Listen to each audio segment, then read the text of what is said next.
Welcome guys, welcome back to another video of Miko's Corner. I hope you have a great day. Today we're back uh, with another video. This video has been requested by a subscriber quite a lot, quite vehemently, and here we go, man. Which is Subutai, Genghis Khan's Demon Dog of War. I don't know what this is about. I think it's about this guy Subutai. Yeah, so I hope you enjoyed this video and leave a like, subscribe, and all that. Is brought to you by Squarespace from website Squarespace through the link in the description below. More on them in a bit. Oh. It's one of the most chilling passages in military history. In the 13th century secret history of the Mongols, Genghis Khan's quartet of elite generals are described thus.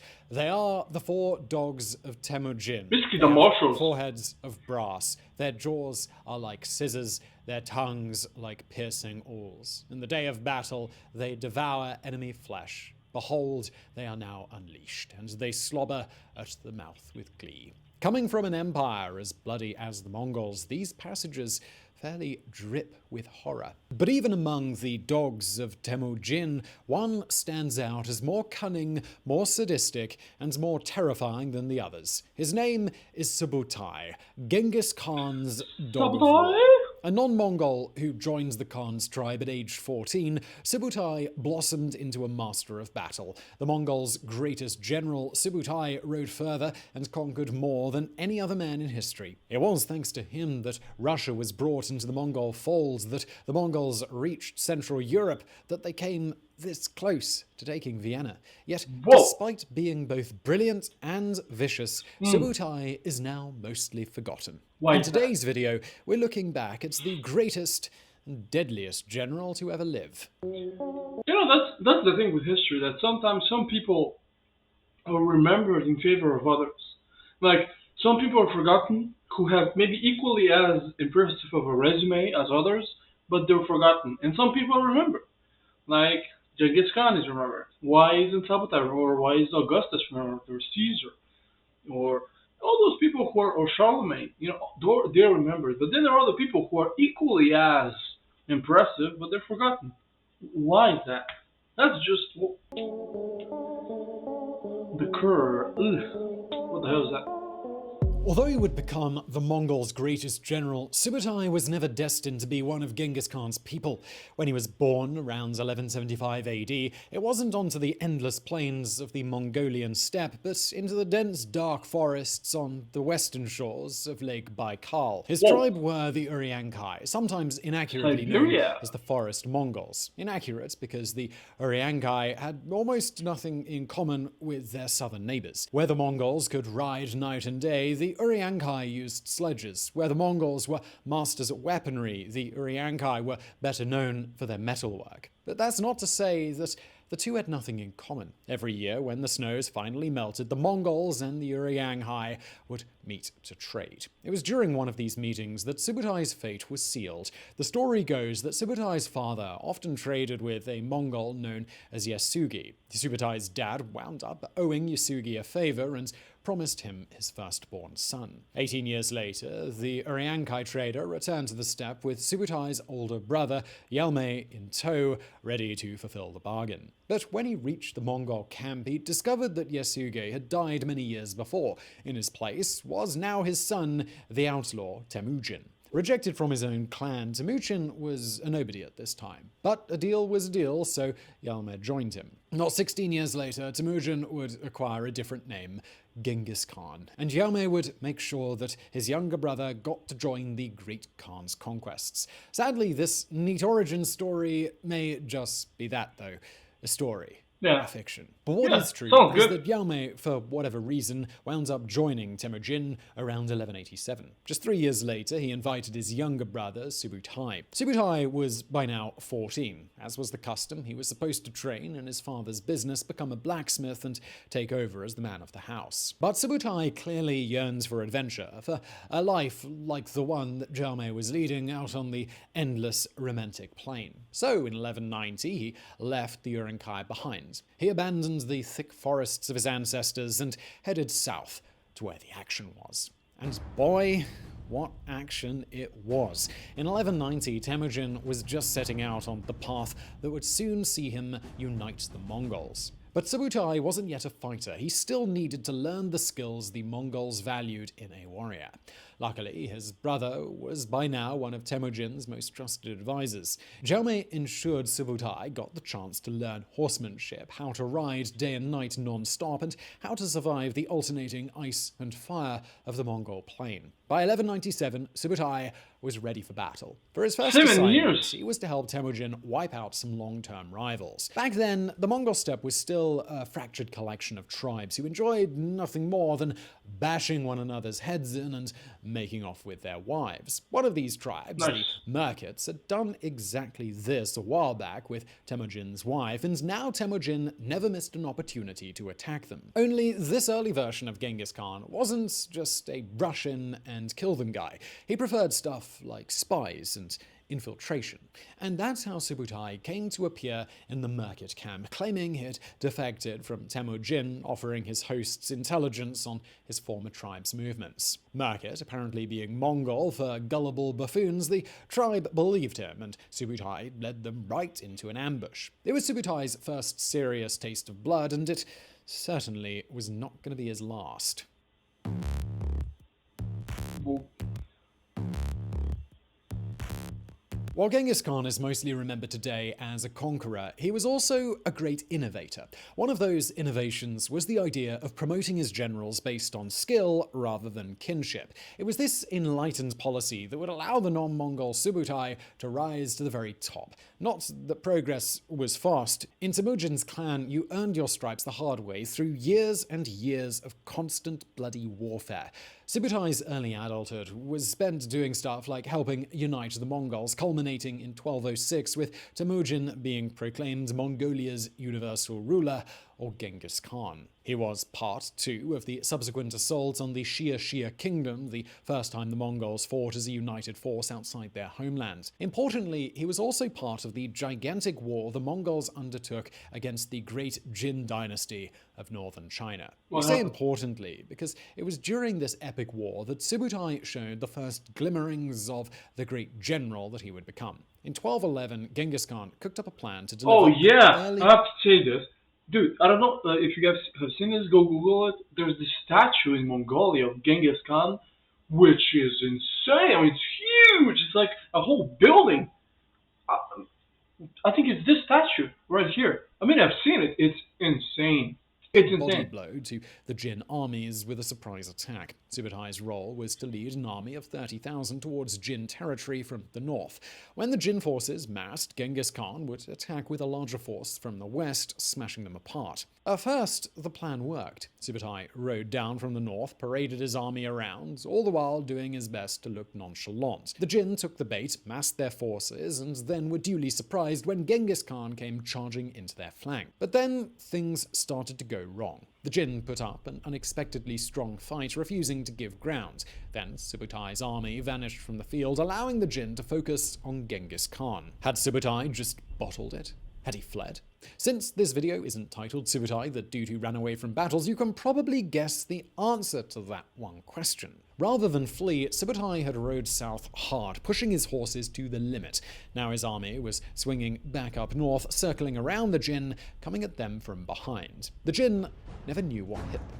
There was simply no way Subutai should have been able to ride that far and that fast. Yet here he was, suddenly leading thousands of Mongols in a surprise attack from the rear. It's a mystery whether Subutai and Genghis Khan planned this beforehand, or whether Subutai took a gamble in the heat of battle. Either way, the sneak attack, made possible only by an impossible ride, would become a Subutai hallmark. Over the next few years, the Mongol conquests rampaged on. In 1214, the Jin were driven out of their capital of Zhongdu, now Beijing, and the city burned to the ground. 5 years later, in 1219, Genghis Khan attacked the Central Asian Khwarezm Empire, beginning a war that would see his empire stretch from the Caspian Sea to the Sea of Japan. Not that Subutai would witness this. In 1221, Genghis Khan selected his loyal general for a special task. As the war raged on in Khwarezmia, Subutai would take 20,000 cavalry west on a reconnaissance mission. It was the beginning of a process that would soon see Mongol hordes sweeping into Europe and destroying everything in their path. It was also the beginning of Subutai's rise from mere general to the greatest conqueror in all of history. Was he though? From Russia with bloodless. Try to picture, just That's for funny. a moment, what it must have felt like to be an Eastern European in the early 1220s. Up till Sure. now, your comfortable worldview has essentially extended no further east than Jerusalem. China and the Far East are vast blank nothings where you suspect no humans really live. And then it happens. The first Mongol raiding party comes sweeping through the Caucasus and up into your backyard, bringing unprecedented They're basically like the land Vikings, you know? Because, the Vikings would come from the fog and they would just ravage, villages and steal everything and plunder and burn and, take slaves and all that.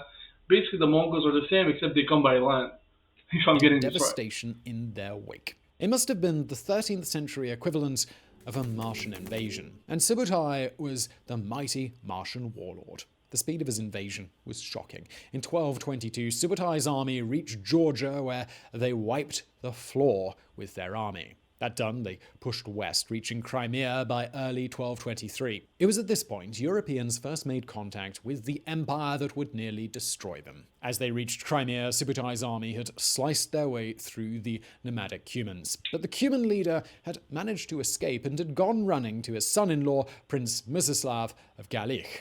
And Galich in 1223 just so happened to be a part of the fabled empire of Kievan Rus. Yep. The forebears of modern Russia, Ukraine, and Belarus, the princes of Kievan Rus were a loose alliance who together were one of the greatest forces of Europe. So when Mstislav heard about these barbarians hammering at his gates, he forged a always the pan-Russian barbarians, army right? to go and teach them some manners. Yeah. At first, Subutai seems to have realized that he'd made a mistake. His forces fell back from the vast Slavic army. For 9 whole days, the princes of Kievan Rus chased the Mongols east. They chased them all the way over the Kalka River, now thought to be the Kauchik River in Donetsk Oblast in Ukraine. Finally, in late May, Prince Mstislav forced a battle. His forces attacked the Mongol rear guard, annihilating them. As the panicked Mongols retreated over the river, the prince followed, determined to finish these heathens off once and for all. At this point, Ambush. Subutai presumably gave a truly terrifying smile.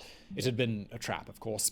The moment the Russian armies were course. pinned with their backs against the river, the Mongols stopped their retreat, Dude, turned the around. fucking Russians and the rivers, man. It happened in Friedland with Napoleon. When you know what? Let's put our whole army in 3 bridges and put it on the other side of the river.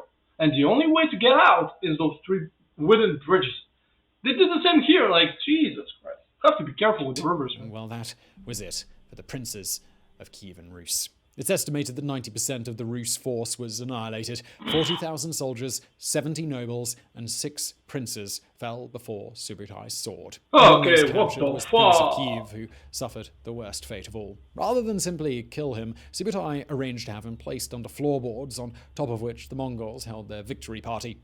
A night of 1,000 men frantically dancing atop him was enough to slowly crush the prince to death. Yet this would be the finale of Subutai's first journey west.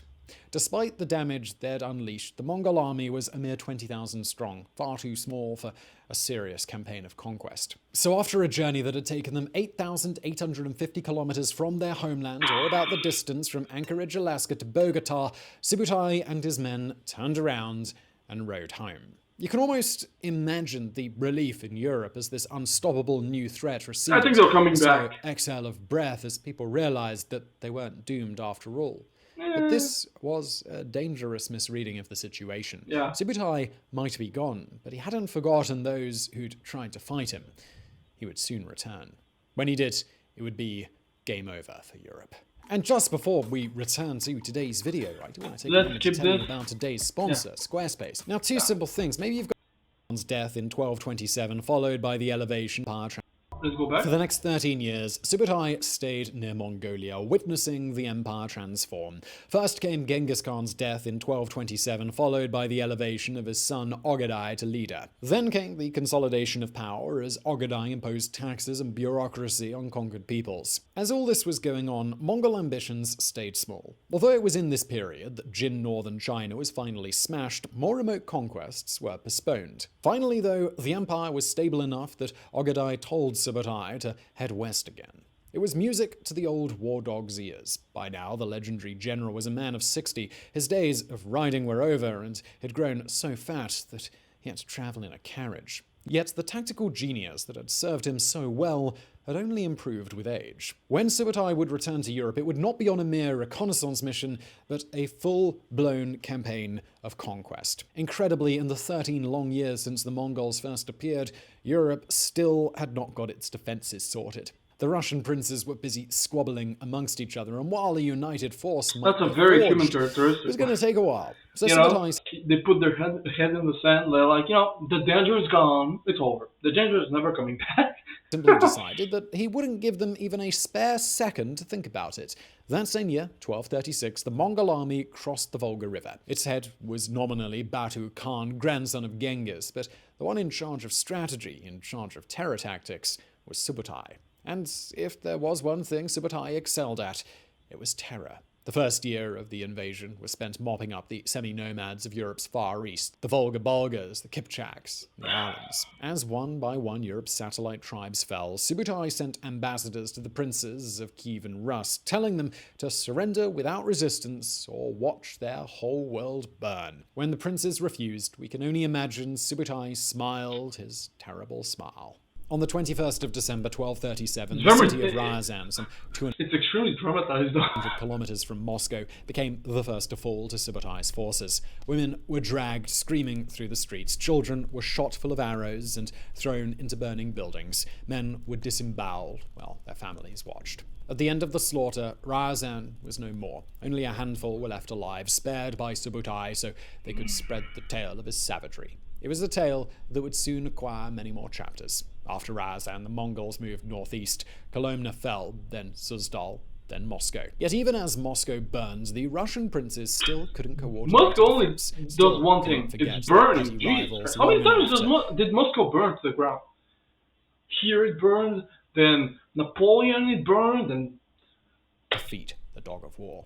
On February the 7th, 1238, the war dog fell upon the city of Vladimir. Its Grand Prince, Yuri II, fled the carnage, assembling an army to fight back. He returned to the smoking city only to be gunned down by a blizzard. As Yuri and his army waited for the weather to lift, they wondered where the Mongols were, if they were hiding to the north, to the east, or somewhere else entirely. Finally, the storm lifted enough for Yuri to send out scouts. They came back with a horrifying answer. The Mongols were hiding to both the north and the east, and the west and the south. Their 200,000-strong army had completely surrounded the Russians. In the subsequent battle, Subutai systematically slaughtered the entire Russian army. At its end, he had Yuri dragged before Batu Khan and ordered to kneel. When the Grand Prince refused, his head was sliced clean off. By April 1238, Subutai had done the impossible. With the Mongols, that's a mercy, man. Your head's cleaved clean off. That's mercy, because being danced upon, like, he'd invaded Russia in winter and had won. 12 cities were in ruins. The northern principalities had been Napoleon should have listened. But this was just his warm-up act. Before Subutai was done, the whole of Europe was going to cower before him. I want to say something. I wonder if Napoleon did the same in terms of being as brutal as this guy was on his conquest to Russia. If he burned everybody alive, killed them all, which, in retrospective, it would destroy his image. If he started just murdering 100,000 people, city by city. But would it have ended the war? It's a good question. That's an empire, man. In late 1240, the first Mongol warriors were sighted from the walls of Kiev. In those days, Kiev was the center of the Orthodox faith, one of the three great cities, along with Rome and Constantinople, of Christianity. Well, that was the case until December the 6th, anyway. That day, the Mongols breached the city walls. Everyone inside was killed, leaving such a pile of corpses that the streets were still littered with bones nearly a decade later. But Kiev's Oh, fall was just the opening salvo for the next act of Subutai's invasion. Subutai's plan was to attack the Kingdom of Hungary, home to one of Europe's greatest armies. But rather than just go charging in, he split his forces in two, sending 30,000 north under a warrior named Kaidu. It was Kaidu's forces that torched Krakow and drove the citizens of Wroclaw into flight. It was Kaidu's forces who killed the Silesian king Henry the Pious and so effectively destroyed his army that they were able to fill 9 sacks with the severed ears of the dead. But it would be Subutai alone who that's great. annihilated Hungary. In spring of 1241, Subutai divided his forces into 4 columns and marched on the kingdom. As this angel of death approached, King Bela IV summoned an army 100,000 strong. They amassed Yeah. on the swollen shores of the Danube just as Subutai's party appeared. But if Bela thought he had the situation under control, he was badly mistaken. As he marched out east to fight, the smaller Mongol army fell back. They retreated for 9 whole days until they had crossed the one small bridge over the wide, unfordable Sayo River. If this sounds familiar, it's because these are the exact same tactics Subutai had Same used tactics? against Nobody the learned princes of anything Rus about it? nearly 2 decades earlier. But Bela wasn't an idiot. He waited across the stone bridge, refusing to take the bait, daring the Mongols to come to him. So they did. On April the 11th, 1241, the Mongol force attacked across the bridge at daybreak. Although the Hungarians were taken by surprise, they weren't broken. They managed to rally. It even looked like a Hungarian victory might be on the cards. But if Bela had had any advisors from Jin China, they would have been able to tell him what a grave mistake he was making. They would have been able to ask the question that would soon doom the whole of Hungary. Where was Subutai? It turns out the general had found a way to ford that unfordable river they were all fighting on, making one of his trademark impossible cavalry rides to cross via some far-off marshlands. Now 30,000 bloodthirsty Mongol warriors were bearing down on the Hungarian flank, their teeth bared, war dogs just ready to devour their prey. The impact shattered the Hungarian army. As the Mongols closed in, Subutai kept a gap in the ranks, almost daring the enemy to escape. It was an obvious trap, but the panicked Hungarians had no other option. They fled through until a column of screaming, terrified refugees was pouring off the battlefield, their weapons discarded. Finally, when the army was in complete disarray, the trap sprang shut.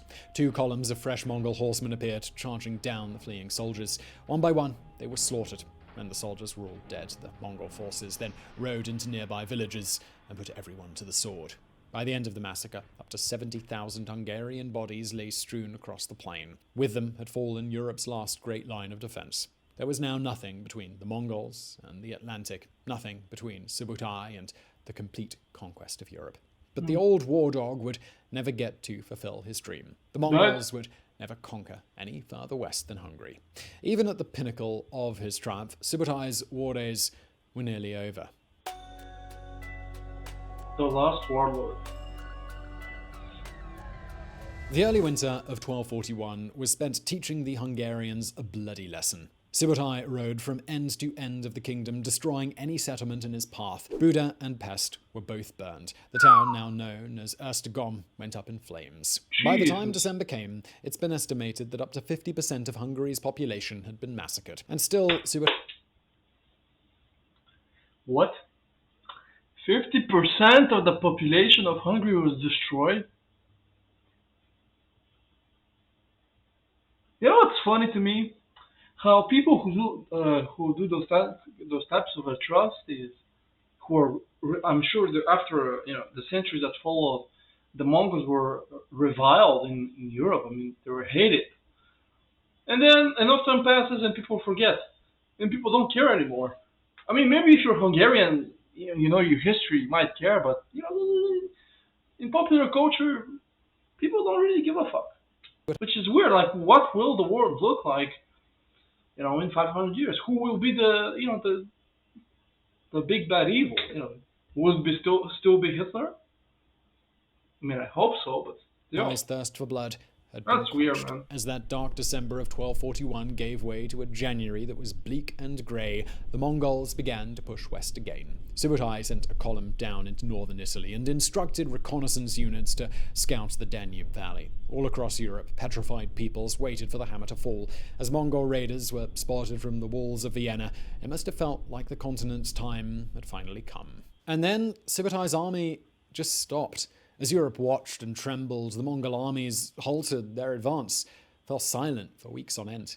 At the Why? end, they suddenly packed up, turned their horses around, and incredibly, unbelievably, they rode back home. Today, what caused the Mongol retreat is a source of controversy. The main theory is that news of Ogedai Khan's death on December the 11th, 1241 finally arrived, necessitating a long ride home to help elect the new Khan. However, there are other theories linked to the miserable weather that decade or the unavailability of food in famine-stricken areas. But whether it was protocol or rain, turn back the Mongols did. It said Subutai didn't want to go, that the dog of war gnashed his teeth and begged to finish his mission, the thing that he was born to do. But Batu Khan ordered him, and like a good dog with its master, Subutai eventually obeyed. Not that the ride back was exactly peaceful. On the return journey, the Mongols swept down through Croatia, Bosnia, Albania, and Bulgaria, doing their usual slaughtering. On the fringes of Central Asia, Batu Khan stayed behind to establish the Golden Horde, the Khanate that would be one of the world's great powers for centuries. But these were just distractions, postscripts to the great adventure. It was time to go home now. Time for the... I didn't know that it was Subutai who expanded. I know that the empire expanded west, but I didn't know it was Subutai. I thought it was Genghis Khan who expanded the empire west. Probably I was wrong. Story to end. At last, after a ride many thousands of kilometers long, Subutai returned to Mongolia. And so his life of adventure gave way to a singularly unadventurous retirement. Oh, sure, he was still respected. When a Franciscan monk visited the Mongol court in 1247, Subutai was practically royalty. 1 year later, though, in 1248, Subutai drops out of the historical record. One story says he spent his old age helping to raise his grandchildren. Another says he accompanied one of his sons back west to the Golden Horde, where he lived out his last days on the fringes of the continent he'd once come so close to conquering. The date of Subutai's death, or even how he died, is unknown, but what's not in doubt is his legacy. It's said that Subutai, in his long career, conquered 32 nations, that the land distance he covered with these conquests was nearly 10,000 kilometers, enough to put any other great conqueror to shame. Alexander the Great, Julius Caesar, Napoleon. All these guys are mere pygmies next to Subutai. Yes, he was a sadist, a killer, a bloodthirsty maniac. Yes, he used his gifts in the service of a brutal empire. But Subutai was never destined to be a great thinker or artist. He wasn't made to be a peacemaker. Subutai was built to accomplish one thing only: to fight. To fight so hard that he had become the greatest warrior the world had ever known. On that count at least, well, the old dog succeeded. Okay, I have to say something. Is it that we're pussies now? Because nowadays, especially in movies and TV shows, the way it's portrayed is someone kills someone, right? You know, accident, or maybe it's intended, and then they're like, trembling, like, oh my god, I killed someone. Oh my god, I'm gonna go to jail. They have this sort of arc where the guilt and the horror of it all, carries with them for years sometimes. That's the way it's portrayed in the movie. I don't know. I don't know how it happens in real life, but this guy kills billions. He's chilling. They want to come back. He wants to do more. What's different? Is it the mindset? Is it that? I mean, listen. In retrospective, back then people died when they were very young. So that you kill them when they're 20, or they die of natural causes when they're 30. Who gives a fuck, right? But I don't know. Was it the mentality was different? Was it like, I don't know. How can you put whole cities to the torch, kill millions, and then be fine with it? Is it pride? Is it you don't think about it? Is it in some way justifying it? I don't know how it works. It must be cool, man, not having that type of conscience, because people nowadays, they kill 3 people. Normal people, what I'm trying to say. Okay, not serial killers, but normal people kill one guy accidentally, and then they're like, I don't know what I'm trying to say. Basically, I don't know what happened, but I don't know. this was an incredible documentary. Thank you for recommending it, dear subscriber. I hope you like my reaction. Pretty nice guy, man. It's interesting that I haven't even heard his name before. You know. I hope you like my reaction and leave a like, subscribe, and all that. And I'll see you guys next time. See ya.